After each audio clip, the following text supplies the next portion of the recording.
नमस्ते बच्चों। आज मैं बाढ़ के विषय में कुछ बात तुमसे करना चाहती हूँ। बाढ़ पर तो बहुत से लेख भी तुमने पढ़े होंगे और आए दिन पेपर में देखने को मिलता है। कभी जमुना दिल्ली को दहला देती है तो कभी गंगा नॉर्थ बिहार को दहला देता है, कभी पुनपुन साउथ बिहार को दहला देता है। अगर गंगा और पुनपुन दोनों उफान पर आ जाए तो फिर सुभान अल्लाह, लोगों के जान माल का तो सवाल ही नहीं उठता है। खैर, 8 जुलाई को किसी साल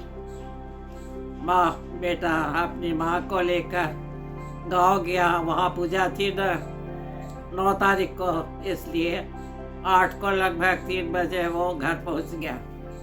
वहाँ जाने के बाद उसके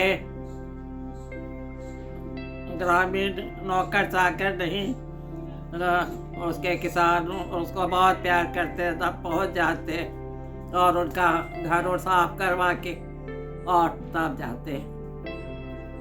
वो थोड़ी देर बैठे ही थे कि हल्ला हुआ कि बाढ़ आ रहा है। अरे राम, बाढ़, लोग समझा बाढ़ तो आता है लेकिन खेत से ही लौट जाता है ना।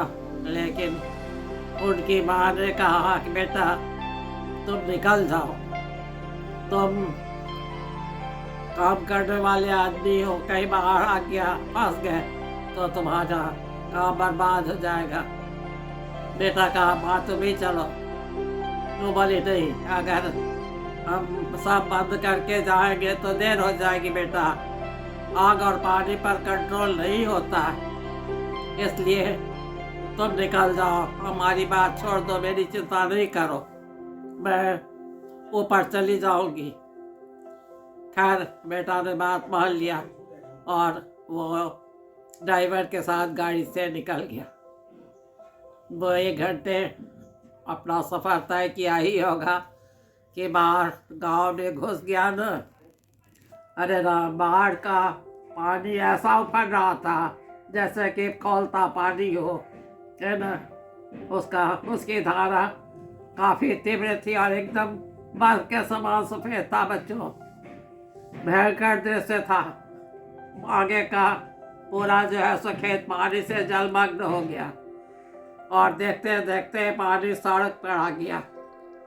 जो उस महिला ने जल्दी जल्दी अपने सामान को और लोगों की मदद से चौकी के ऊपर रखा। एक बड़ा सा ट्रक था 5 फीट का, तो उसको चौकी पर रखवा के जो सामान अट सका रखा। सब सामान तो उस पर नहीं हटेगा न, और ताला बंद करके वो ऊपर चली गई।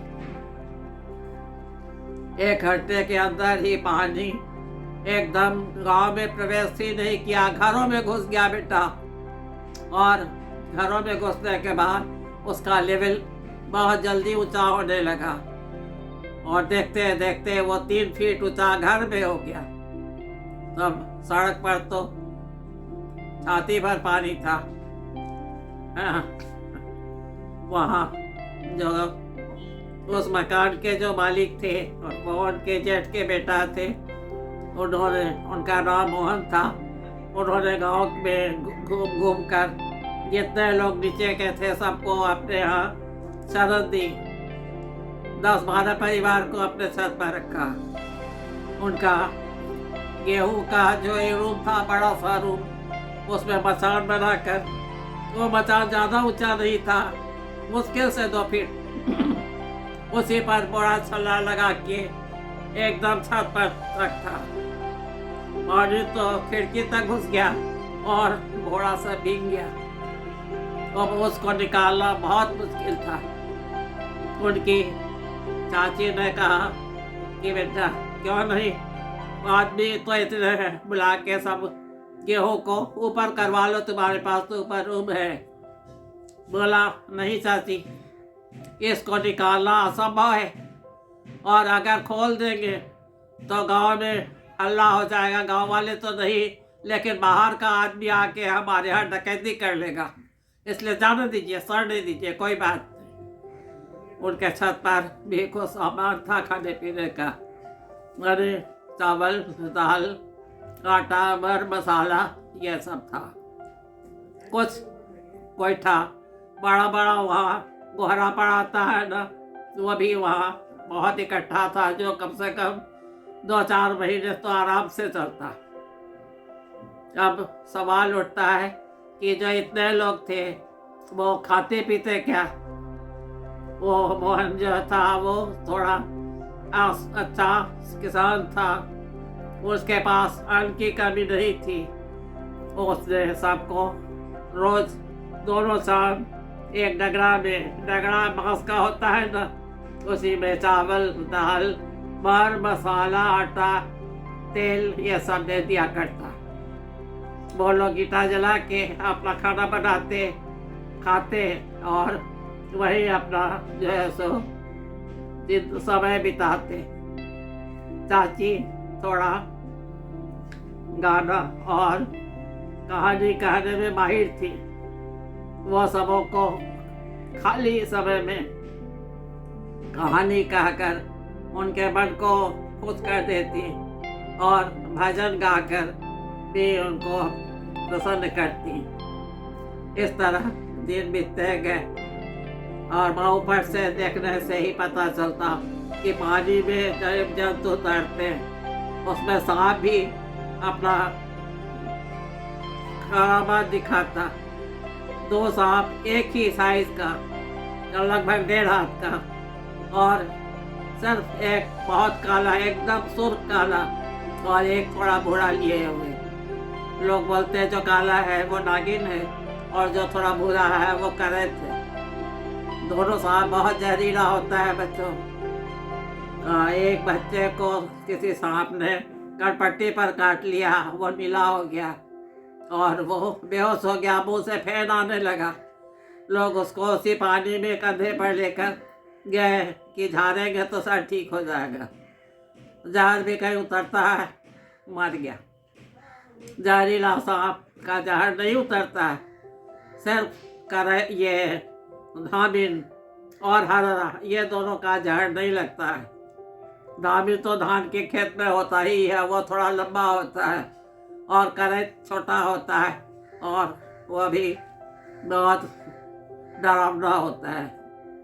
खैर ये सब तो ऊपर से लोग देखते थे और भयभीत होते ही थे। पानी लाने नीचे जाना पड़ता। चापाकल था वो तो ऊंचा पर था, लेकिन नीचे कमर से नीचे ऊपर पानी रहता, उसको लोग हिल कर जाते, चापाकल चलाते और कंधे पर पानी रखकर ऊपर लाते। इस तरह ये कार्यक्रम 15 दिनों तक चला और 15 दिनों का राशन वो मोहन बाबू सबों को दिए। सबों को उनके यहाँ खाना पीना मिला, शेल्टर मिला। Miss Fortune never comes alone, कहावत ठीक है बेटा।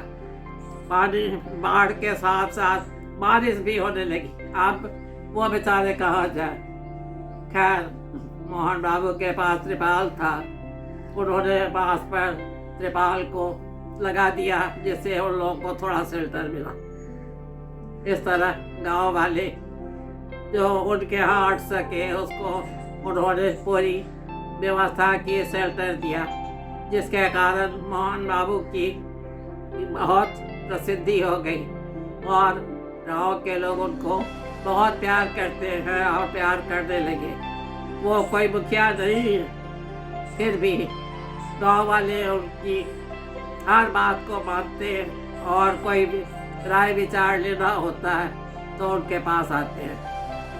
बच्चों, मिलजुल कर रहने की प्रवृत्ति गांव में अभी भी है। शहर में बिखराव आ गया है, शहर का वातावरण भी दूषित हो गया है और एक दूसरे की मदद के लिए लोग जल्दी आगे नहीं बढ़ता है।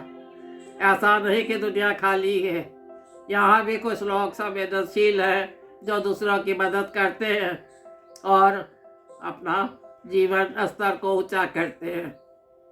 बच्चों, देहात में तो 95% लोग एक दूसरे को देखते हैं और तभी तो वहाँ खेती होती है।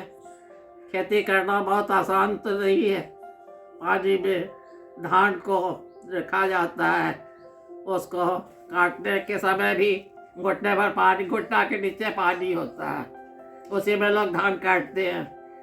फिर जब पानी सूखता है तो उसको चाहे ट्रैक्टर से हो चाहे हल बैल से हो उसको जोतते हैं और फिर उसमें खेती करते हैं, चाहे तो मूंग की चाहे गेहूँ की, है ना। तो सालों भर खेती होता है ना। उसके लिए अगर एक दूसरे से मिलके नहीं रहे तो फिर खेती करना मुश्किल है। अगर खुदा न खास्ते किसी की मृत्यु हो गई, गांव वालों के पास इतने कैश मनी नहीं रहते हैं। जिनके पास पैसा है वो दूसरे को कर्ज देते हैं और तब उनका वो कार्य संपन्न होता है। इसलिए बच्चों, मिलजुल कर रहने की प्रवृत्ति अपनाओ, चाहे शहर में रहो, चाहे देहात में रहो, चाहे छात्रावास में रहो, जहाँ भी रहो। और उसमें समृद्धि है, उसी में बौद्धिक विकास है और शारीरिक विकास भी है। इसलिए तुमसे आग्रह है कि मिलजुल कर रहने की प्रवृत्ति को अपनाओ और अच्छा से पढ़ो लिखो, अच्छा नागरिक बनो। खुश रहो बच्चों। आज की वार्ता यहीं समाप्त करते हैं। फिर आगे तुमसे रूबरू होंगे और कुछ से कुछ तुमसे मुखातिब होंगे।